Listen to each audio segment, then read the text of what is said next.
आहान ने ध्रुव के कान के पास आकर कहा, एक ही रात में भाई ने ऐसा क्या कर दिया है कि भाभी अपनी मर्जी से यहाँ रहने को तैयार हो गई है। लेकिन सुमित का चेहरा एकदम एक्सप्रेशनलेस हो गया था। वो समझ चुका था कि अरमान ने प्यार से तो आस्था को समझाया नहीं होगा, इसीलिए अपना सिर झटकते हुए वो एक तरफ जाकर बैठ गया और अपना फ़ोन निकालकर आकाश को कॉल करने लगा। वहीं दूसरी तरफ आकाश, जो अभी रश्मि को अपनी बाहों में लिए सोए हुए था, सुमित का फ़ोन आने पर वो जाग गया। लेकिन अपने बगल में रश्मि को देखते ही उसके माथे पर बल पड़ गए और पिछली रात अपने कमरे में आने के बाद की सारी बातें उसे याद आने लगी। जैसे ही आकाश ने देखा कि डॉक्टर रश्मि उसके बेड पर सोई हुई थी, उसके चेहरे पर सुकून उमड़ आया। आकाश फ्रेश होकर बाहर आया क्योंकि देर रात हो चुकी थी, इसीलिए वो रश्मि को वहाँ से जाने के लिए भी नहीं कह सकता था। अब आकाश बड़बड़ाया, अब मैं कहाँ सोऊं? वैसे तो आकाश का विला बहुत बड़ा था, लेकिन अपने बेड के अलावा वो कभी कहीं और नहीं सो पाता था। इसीलिए सिंघानिया मैंशन में भी उसने अपने विला जैसा ही बेड डलवा रखा था।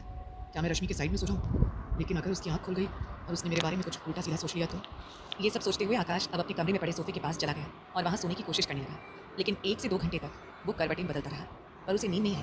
फिर हार कर आकाश बेड पर लेट गया। जैसे ही वो बेड पर लेटा, अचानक रश्मि की आंखें खुल गईं।